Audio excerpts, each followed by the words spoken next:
का उसके लिए वो सत्य है। तो अब दोनों में अंतर क्या है?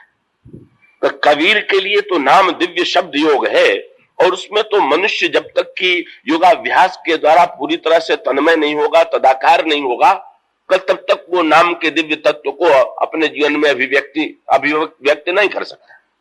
हम दृष्टांत के रूप में यूं कहें कि यदि ये पूछा जाए कि भाषा के शुद्ध बोलने का महत्व है कि अशुद्ध बोलने का महत्व, तो इसका उत्तर तो यही है कि ये तो इस पर निर्भर है कि आप का व्याकरण की पाठशाला में पढ़ रहे हैं कि नन्हे से बालक के रूप में मां की गोदी में खेल रहे हैं।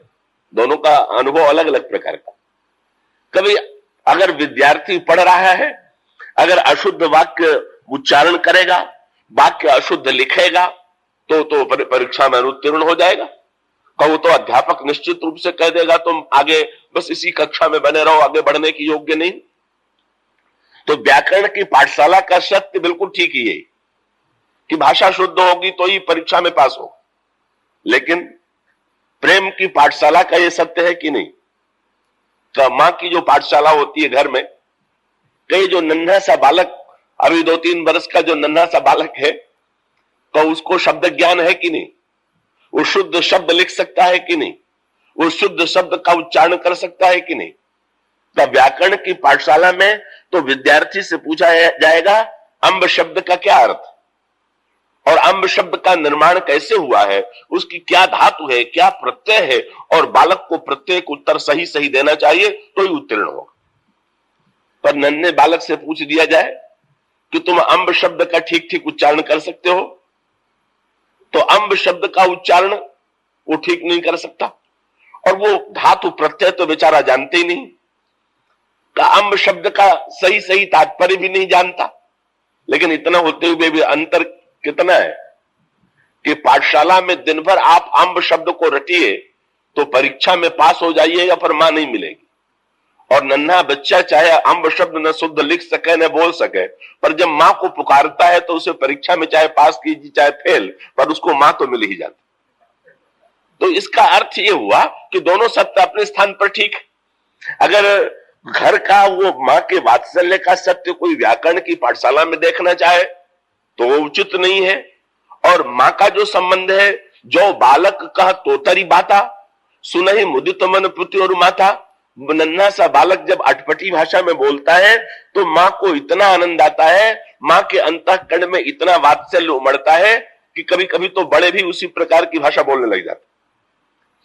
तो गोस्वामी जी राम नाम को अगर मंत्र माने और उसमें सुरत योग की दृष्टि से गोस्वामी जी कहें तो गोस्वामी जी की बात सही नहीं, वो कबीर की बात सही। योग की मनोभूमि में जो व्यक्ति नाम साधना कर रहा है उसके लिए वही सत्य है जो कबीर कह रहे हैं।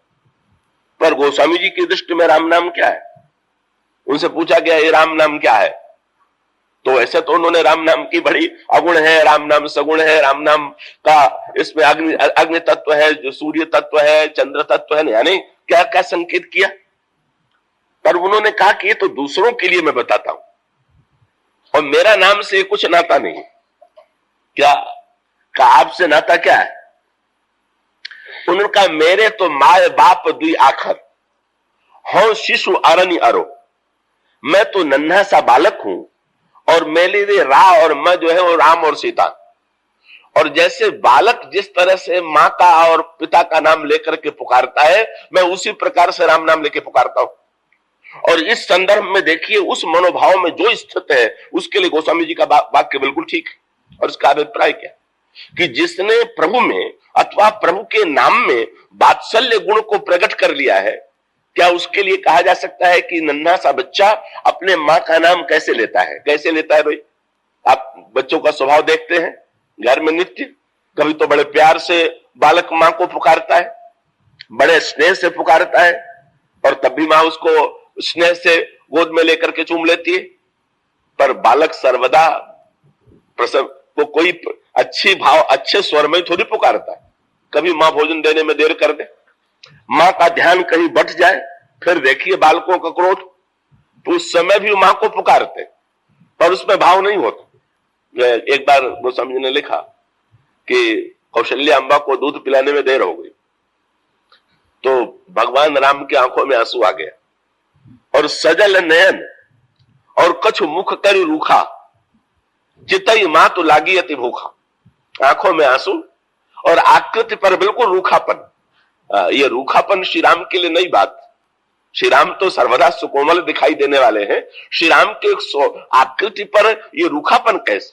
पर अब मां ने विलंब कर दिया तो श्री राम की मुखाकृति पर आ गया रूखापन। और जब श्री राम की मुखाकृति पर रूखापन आ गया तो तुरंत गोस्वामी जी ने भगवान को याद दिलाया। बोले महाराज, जरा सा मां ने विलंब कर दिया और आप रूखे हो गए, तो हम लोग अगर आपके विलंब से रूखे हो तो बुरा न मानिएगा। ये तो स्वाभाविक है कि अगर मां बालक को कुछ देने में देर करेगी, विलंब करेगी, तो फिर बालक का अंतःकरण जो है, बालक में संबंध के प्रति उसका अधिकार है। ये बड़ी अनोखी बात है, कैसी विचित्र बात है। बालक के पास वस्तु कौन सी है? योग्यता नहीं है, पर अधिकार है। ये अनोखी बात है।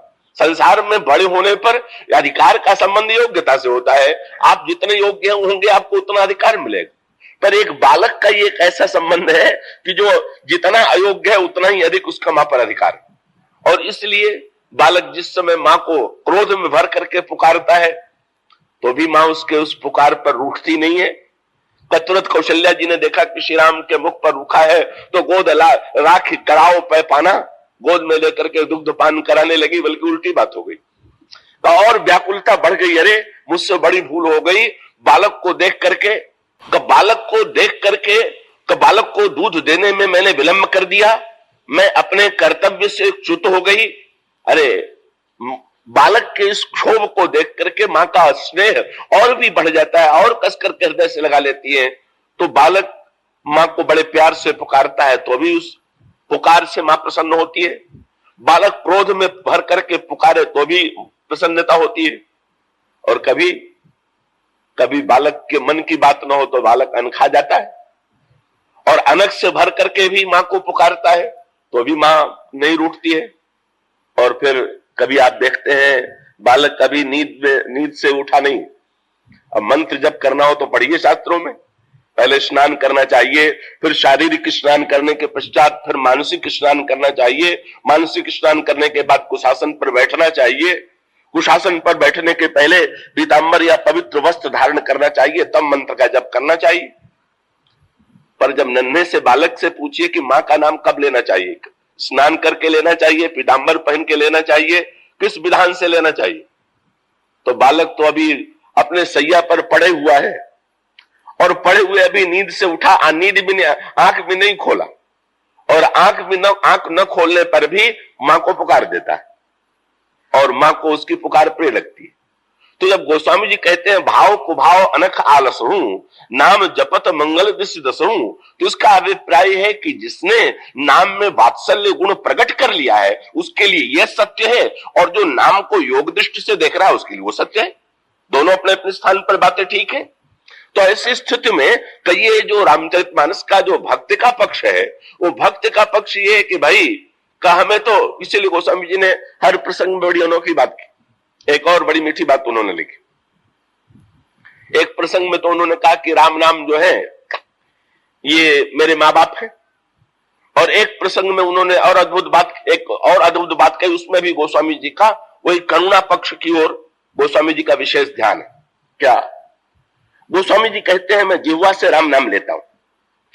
तो कबीर आदि संतों की शैली में जिह्वा की प्रधानता न होकर के मन की प्रधानता है, और योग की दृष्टि से मन के द्वारा जप का महत्व सर्वाधिक। लेकिन देखिए वात्सल्य की पद्धति ये नहीं है। गोस्वामी जी ने जीव को अधिक महत्व दिया। राम राम रटु राम राम रम, राम राम रम जीहा, राम नाम नव नेह मेह को मन हटि होई पपीहा। अरे मेरी जिह्वा रुचिर रसना, तू राम नाम क्यों न रटत। तो उसका अभिप्राय क्या हुआ? वो फिर वहां पर वही सत्य, योग का सत्य है मन के द्वारा ध्यान करना, पर बालक का सत्य क्या? बालक मन से मां को पुकारता है कि जीभ से पुकारता है? और बालक की पुकार को मां जिह्वा से सुनना चाहती है कि ये चाहती है कि बालक बैठ करके नेत्र मूंद करके मेरा ध्यान करे? तो जहां पर वात्सल्य भाव का नाता जुड़ा हुआ है का वहां पर वो जिह्वा का प्रयोग करता है, और गोस्वामी जी का ठीक उसी प्रकार का नाता जोड़े हुए हैं। इसलिए वे कहते हैं कि भाई जिह्वा को भी धन्य करो ना। बल्कि गोस्वामी जी तो बड़ी अद्भुत बात कहते हैं। गोस्वामी जी ने एक बड़ा इसका एक दार्शनिक रूप दिया। उन्होंने कहा कि ये जो कलयुग है ये हिरण्यकश्यपु है और राम नाम जो है का वही नृसिंह भगवान है। तो गोस्वामी जी की बात का जरा रहस्य अध्ययन कीजिए। हिरण्यकश्यपु के साथ क्या समस्या जुड़ी हुई थी? हिरण्यकश्यपु के साथ यह समस्या जुड़ी हुई थी कि जब ब्रह्मा ने पूछा तुम क्या चाहते हो, तो वही वरदान कि मैं न मरूं। ब्रह्मा ने कहा कि नहीं, ये तो असंभव है। तो उसने कहा कि फिर ऐसा वरदान दीजिए कि मैं न दिन में मरूं न रात में मरूं, न बाहर मरूं न भीतर मरूं, न शस्त्र से मरूं न अस्त्र से मरूं। का परिणाम हुआ कि उसने ऐसा वरदान मांगा कि वो प्रसन्न हो गया कि अब मैं तो मरूंगा ही नहीं। गोस्वामी जी कहते हैं ये कलयुग भी इतना ही चतुर है। ये कैसे मरे? हिरण्यकश्यपु कैसे मरा? तो कहा जाता है कि प्रहलाद ने जब राम नाम पुकारा और खंबे से भगवान प्रकट हुए तो भगवान ने सोचा, वो तो समझता था कि भीतर और बाहर दो ही स्थान होता है, तो भगवान तुरंत जो है न भीतर और न बाहर कहां बैठ गए, वो देहली पर, जो घर और बाहर के बीच में जो देहली थी उसी पर बैठ गए और उस पर बैठ करके उन्होंने हिरण्यकश्यपु को खींच लिया। और भगवान ने न अस्त्र से मारा, न शस्त्र से मारा, न गदा से मारा, न चक्र से मारा, न धनुष बाण से मारा, अब तो उसके हृदय को नाखून से विदीर्ण कर दिया, जिसको न अस्त्र में कर सकते हैं न शस्त्र में कर सकते हैं। गोस्वामी जी इसको आध्यात्मिक दर्शन रूप देते हुए कहते हैं कि भाई कलयुग के सामने भी समस्या ये क्या कि कलयुग में हमारे जीवन में पाप कैसे मरे, अंतर साधना से कि बाह्य साधना से। मैं आशा करता हूं आप एकाग्रता से गोस्वामी जी की इस बात को समझेंगे। गोस्वामी जी कहते हैं समस्या ये है कि अंतर साधना करें और बाह्य साधना करें तो दोनों में डर है। अंतर साधना करें, नेत्र मूंद करके चिंतन करें तो ये भय है कि कहीं समाधि के स्थान पर निद्रा ना आ जाए। कई लोगों के ऐसे अवसर होते हैं कि बेचारे जहां उन्होंने का आसन पर बैठ करके नेत्र मूदा तो कुंभकर्ण का अधिकार हो गया। तो उसका अभिप्राय हुआ कि अंतर साधना करने के लिए चले तो तब भी नहीं मरा पाप, बल्कि पाप ने अधिकार कर लिया। और बाह्य साधना करें, जैसे संकीर्तन है, जैसे बहुत सी वस्तुएं हैं वो बाह्य साधना है, का बहुत से पूजा पाठ है वो बाह्य साधना है, तो उसमें एक डर है कि कहीं मनुष्य में केवल दम और दिखावा ना आ जाए। तो एक में प्रमाद और आलस्य आ जाने का भय और एक में दम्भ का। तो गोस्वामी जी ने कहा हमारी सलाह मानो। क्या? एक ऐसी साधना है जिस जो भीतर और बाहर दोनों जगह है। कौन है? बोले ये जो जिह्वा है ये क्या है? ये घर रूप शरीर में ये देहरी है। तो इसी जिह्वा की देहरी पर नाम रूप से नृसिंह भगवान को बैठाइए।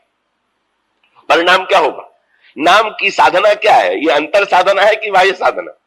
बस अनोखा तत्व यही कि नाम की साधना। गोस्वामी जी ने कहा राम नाम नर केसरी और कनक कशिपु कलिकाल और जापक जल प्रहलाद जिम पाली दल सुरसाल। गोस्वामी जी ने कहा जिह्वा को साधारण महत्व मत दीजिए, यही तो देहरी है, इसी पर बैठ करके भगवान नाम के नृसिंह भगवान जो है वो तो पापों का संहार करेंगे। इस तरह से गोस्वामी जी ने नाम की अनुपम व्याख्या की। पर जब उनसे पूछा गया कि आपकी जिह्वा क्या है, आप राम नाम लेते हैं, तो फिर गोस्वामी जी ने नई बात कही। गोस्वामी जी ने फिर वही करुणा तत्व को प्रमुखता दे दिया। क्या? उन्होंने कहा जी है यशोमती हरिहल दर के, मेरी जिह्वा यशोदा है। और ये रा और म जो दो अक्षर हैं ये दोनों देखिए, दोनों में वात्सल्य के उल्टे भाव। एक में राम नाम माता पिता है और तुलसीदास जी बालक है, और दूसरे में गोस्वामी जी उलट करके कहते हैं कि मेरी जिह्वा जो है वो यशोदा है और रा और म जो दोनों अक्षर हैं वो कृष्ण और बलराम। तो जब सबसे पहली बार मैंने ये पंक्ति पढ़ी तो मुझे थोड़ा आश्चर्य हुआ कि गोस्वामी जी ने यदि नाम को जिह्वा से जोड़ना ही था तो ये भी तो लिख सकते थे कि जिह्वा कौशल्या है और रा और म जो है वो राम और लक्ष्मण है। पर गोस्वामी जी कहते हैं कि ना चुनाव करने में उन्होंने अपनी जिह्वा को कौशल्या नहीं बनाया, कौशल्या के रूप में स्वीकार नहीं किया, अपनी जिह्वा को यशोदा के रूप में स्वीकार किया। फिर वही पक्ष गोस्वामी जी का क्या कि कौशल्या जी ने भगवान राम को पाया लेकिन शत्रुपा के रूप में जब मनु के साथ वे वन में तपस्या करने गई तो अगणित वर्षों तक उन्होंने कंदमूल फल भी छोड़ दिया, जल भी छोड़ दिया, वायु भी छोड़ दिया, और तब कहीं जाकर के ये आशीर्वाद मिला कि जब आप कौशल्या के रूप में जन्म लेंगी तो मैं आपके घर में जन्म लूंगा। और दूसरे जन्म में जब ये कौशल्या भी बनी तो बड़ा यज्ञ किया और तब मध्य दिन में भगवान राम प्रकट हुए। गोस्वामी जी ने कहा मेरी जिह्वा रूपा अगर मैं कौशल्या बना दूं तो जैसे कौशल्या जी ने शत्रुपा जी ने समस्त रसों का त्याग किया था, इसी प्रकार से जिह्वा को भी समस्त रसों का त्याग करना पड़ेगा। तो ये तो कोई त्यागी विरागी महात्मा लोग जो है, जो भोजन में रस का परित्याग कर चुके हों, हमारी जिह्वा तो चटोरी है, ये तो रसों का त्याग नहीं कर पावेगी, ये तो शत्रुपा नहीं बन सकती है, ये यज्ञ नहीं कर, यज्ञ करने का अर्थ है बांटना। तो दोनों कठिनाई है, स्वाद से विरत होना भी कठिन और स्वादिष्ट वस्तु आवे तो यज्ञ करना भी कठिन। मन यही होता है कि अकेले हम ही खा ले, तो दूसरों को जितना कम देना पड़े उतना अच्छा। तो गोस्वामी जी ने कहा कि नहीं महाराज, मेरी जिह्वा जो है कहूं बिल्कुल कौशल्या नहीं, न इनमें रस से विरति है और न तो यज्ञ की वृत्ति है, न तो वितरण है। तब याद आ गया, फिर पक्ष क्या याद आया, धन्य तो है यशोदा जी। क्या ये गोस्वामी जी ने जो प्रसिद्ध तंत्र परंपरा थी उसमें थोड़ा विनोद किया उन्होंने। तंत्र परंपरा में आपने भी सुना होगा, और वैसे भी साधारणतया भी जो लोग साधारण मंत्रों का, साबरी मंत्र का भी प्रयोग करते हैं, वे लोग भी बहुधा कहा करते हैं कि भाई दीपावली के दिन मंत्र को जगाना चाहिए। और तंत्र शास्त्र में भी कहा गया है कि जब कुंडलिनी जागती है, जब मंत्र जागता है, तब कहीं जाकर के मंत्र शक्ति का मंत्र की शक्ति का, सामर्थ्य का अनुभव होता है। कई बार लोग प्रश्न करते हैं मंत्र जब कर रहे हैं पर क्यों नहीं फल हो रहा है, तो तंत्र शास्त्र उत्तर यह देता है कि पहले मंत्र को जागृत तो करो, मंत्र को चैतन्य तो करो, मंत्र की शक्ति का स्फोट जब होगा तब मंत्र की सामर्थ्य का बोध होगा। गोस्वामी जी ने थोड़ा उलट दिया। गोस्वामी जी ने उलट क्या दिया, बोले भाई भगवान के मंत्र को अगर हमें जगाने का काम दे दिया गया तब तो फिर बड़ा कठिन हो गया।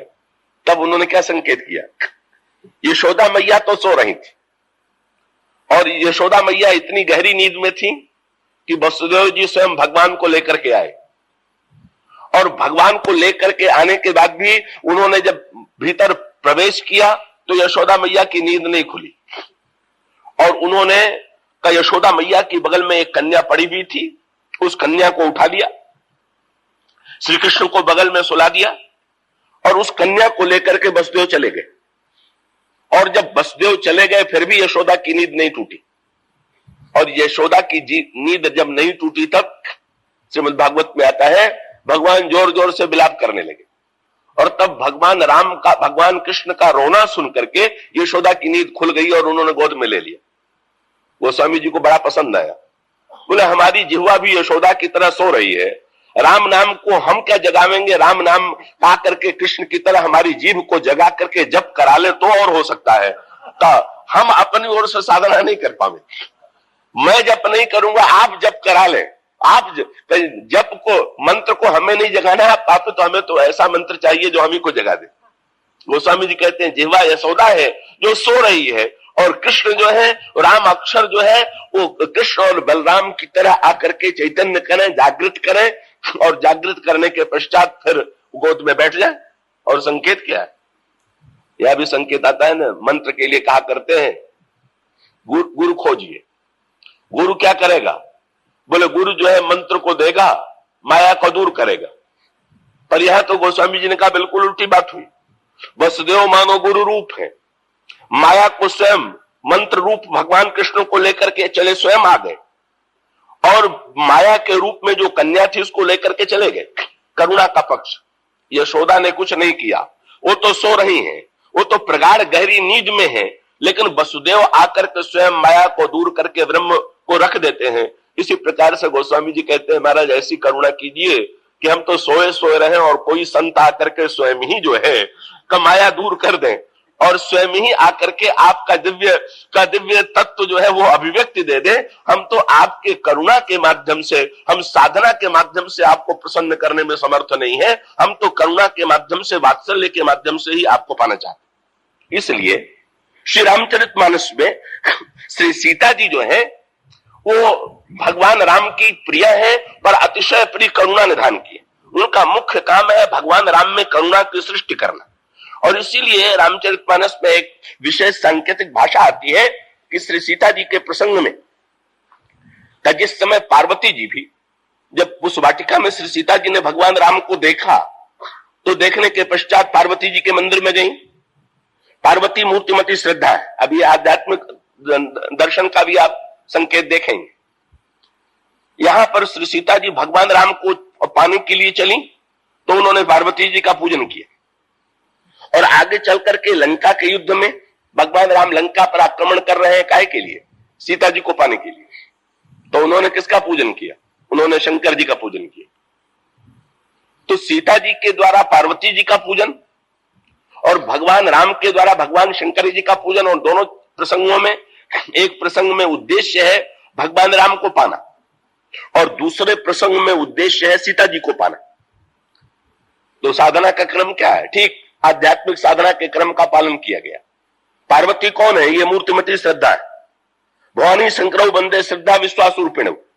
और भगवान राम कौन है? ज्ञान अखंड एक सीता बर। भगवान राम है अखंड ज्ञान। अखंड जो ज्ञान है वही घनीभूत ब्रह्म जो है वही श्री राम। तो अगर ज्ञान को प्राप्त करना हो तो किसके द्वारा ज्ञान मिलेगा? तो शास्त्र शास्त्र कहते हैं अगर ज्ञान को प्राप्त करना है तो श्रद्धावान लभते ज्ञान। जो श्रद्धावान है वही ज्ञान का अधिकारी है। और उत्तरकांड में भी ज्ञान दीपक प्रसंग में आप पाएंगे ज्ञान दीपक कैसे जलेगा। तो सबसे पहले क्या चाहिए? सात्विक श्रद्धा धेनु सुहाई, जो हरि कृपा हृदय बसाई। और उसका अभिप्राय यह है अगर ज्ञान को प्राप्त करना है तो श्रद्धा की आराधना कीजिए, श्रद्धा की पूजा कीजिए। जब तक श्रद्धा नहीं आवेगी तब तक ज्ञान नहीं आएगा। इसलिए श्री सीता जी ने भी उसी मर्यादा का पालन किया। पार्वती जी मन ही मन मुस्कुराती रही।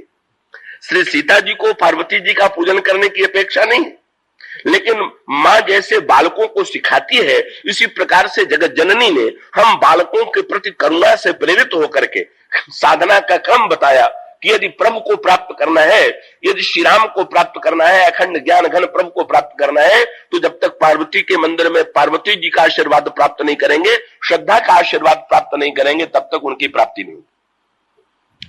और भगवान राम जब सीता जी को पाने के लिए चले तो कहने लगे अब तो शंकर जी की पूजा करेंगे तब चलेंगे लंका में। तो शंकर जी कौन है? मूर्तिमान विश्वास। और श्री सीता जी कौन है? मूर्तिमती भक्ति।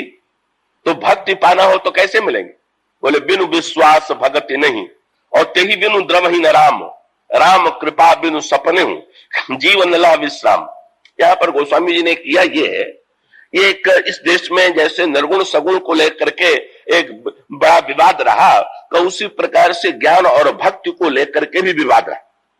तो ज्ञान और भक्ति के विवाद का एक समाधान प्रस्तुत किया गया श्रीमद् भागवत, और ज्ञान और भक्ति के एक विवाद का एक समाधान प्रस्तुत किया गया श्री रामचरितमानस। और उसका दोनों का तात्पर्य है, आपने श्रीमद् भागवत में संभवतः सुना हो या पढ़ा हो कि कहा जाता है कि भक्ति देवी का जन्म दक्षिण भारत में हुआ, कावेरी नदी के तट पर हुआ, और उनका परिचय देते हुए कहा गया समय पाकर के भक्ति देवी बूढ़ी हो गई। आश्चर्य से नारद ने एक दृश्य देखा कि एक देवी जो है वो युवा है और उनके दो पुत्र बूढ़े पड़े हुए हैं और वो विलाप कर रहे हैं। और जब आकर के नारद जी ने उनसे पूछा कि आपका परिचय क्या है, तो उन्होंने कहा मैं भक्ति हूं और समय पाकर के मैं बूढ़ी हो गई थी, लेकिन बूढ़ी हो जाने के पश्चात जब मैं वृंदावन में आई तो वृंदावन में आकर के मैं जवान हो गई। लेकिन ये जो मेरे दोनों पुत्र ज्ञान वैराग्य है, दोनों के दोनों बूढ़े रह गए। और कोई मां अगर अपने पुत्रों को बूढ़ा देखेगी तो कैसे प्रसन्न रहेगी? पर वृंदावन वाले कई ये ज्ञान वैराग्य के ग्राहक नहीं है, इसलिए भक्ति यहाँ युवा हो गई, पर ज्ञान वैराग्य को यहाँ कोई पूछता नहीं, इसलिए ये दोनों के दोनों जो है बूढ़े हैं। ऐसी कृपा करिए कि किसी प्रकार से दोनों युवा हो। फिर ये आता है कि उन दोनों पुत्रों को युवा करने के युवा बनाने के लिए बड़ी चेष्टा की गई, पर नहीं हुए। पर श्रीमद् भागवत की कथा सुन करके भक्ति देवी तो पहले ही वृंदावन में चैतन्य हो चुकी थी, युवा हो चुकी थी, ज्ञान और वैराग्य भी चैतन्य हो, वो भी जवान हो गए। और इसका आध्यात्मिक तात्पर्य यही तो हुआ कि भाई अगर जीवन में भक्ति शिथिल है, भक्ति बूढ़ी है, भक्ति में रसमयता का अभाव है, सौंदर्य आकर्षण का अभाव है, तो फिर भक्ति में परिपूर्णता नहीं है। और इसी प्रकार से ज्ञान वैराग्य का अभाव, अगर किसी के जीवन में भावना पक्ष की प्रबलता हो जाए, और ज्ञान का ऐसे भी व्यक्ति होते हैं जो बड़े भावुक हैं पर ज्ञान वैराग्य से सर्वदा दूर भागते हैं, तो जो भक्ति आने के बाद भावना प्रमण होकर के ज्ञान वैराग्य से दूर भागते हैं, तो ये चाहे स्वयं वो वृंदावन की दिव्य भक्ति के नाते वो ठीक कर रहे हो, लेकिन स्वयं भक्ति देवी को प्रसन्नता तब होगी जब ज्ञान और वैराग्य जो है दोनों वो भी जीवन में आवे।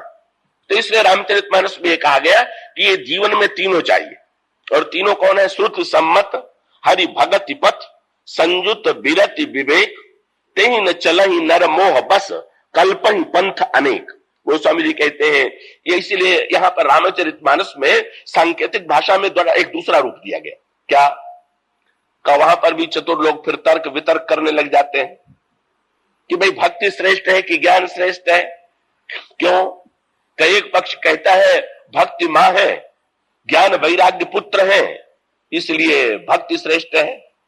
और दूसरा पक्ष कहता है कि नहीं भाई, जैसे वृक्ष की अपेक्षा फल ही श्रेष्ठ होता है, इसी प्रकार से भक्ति से ज्ञान वैराग्य का जन्म होता है, तो श्रेष्ठ तो ज्ञान वैराग्य। तो गोस्वामी जी ने इस झगड़े को निपटाने के लिए दूसरा मार्ग निकाल लिया। क्या? यहां पर ज्ञान और भक्ति का संबंध यहां पर भी तीन है, ज्ञान वैराग्य भक्ति। तो एक भक्ति तो कौशल्या जी हैं, मैं आशा करता हूं कि आप सजग रहेंगे और जो सो रहे होंगे वो भी। तो एक भक्ति जिनके द्वारा, जैसे रामायण में आता है कि भक्ति के पुत्र हैं ज्ञान वैराग्य, तो यहां पर भी कौशल्या जी का वर्णन भक्ति के रूप में किया गया। और कौशल्या रूपा जो भक्ति हैं उनके पुत्र के रूप में भगवान राम और लक्ष्मण, तो लक्ष्मण मूर्तिमान वैराग्य और भगवान राम ज्ञान है, इस तरह से संकेत किया गया। पर गोस्वामी जी ने भक्ति का एक दूसरा रूप, उन्होंने कहा कि भक्ति के भी दो रूप। भक्त का एक रूप तो हुआ है कि जो कौशल्या जी के रूप में, और भक्त का दूसरा रूप हुआ है कि जो श्री सीता जी के रूप में। और ये भक्ति के साधनामयी भक्ति का जो रूप है वो कौशल्या है, और सिद्धा और परा भक्ति का जो रूप है वो सीता। और यहां पर नाता कैसा जोड़ दिया? ज्ञान बड़ा है कि भक्ति बड़ी? दोनों में श्रेष्ठ कौन है? तो उन्होंने कहा श्री राम तो है ज्ञान और श्री सीता है भक्ति। और हम का जीव जो है वो तो नन्हे बालक की तरह है। अब बालक से पूछ दिया जाए कि मां अच्छी कि पिता अच्छे, या बालक से पूछ दिया जाए कि तुम किसके बेटे हो, कभी कभी ऐसा होता है। तो बालक जिससे प्रसन्न जिस समय होगा, कभी मां से रूठा रहता है तो कहता है कि हम तो पिताजी के बेटे हैं, और कभी पिताजी से रूठा रहे तो कह देता है कि हम तो मां के बेटे हैं। पर बुद्धिमान व्यक्ति और बड़े प्रसन्न उस समय इस व्यंग विनोद से माता पिता को आनंद भी आता है, क्योंकि बालक उस समय मां की गोद से उतर करके पिता की गोद में चला जाता है, कभी पिता की गोद से उतर करके मां की गोद में चला जाता है।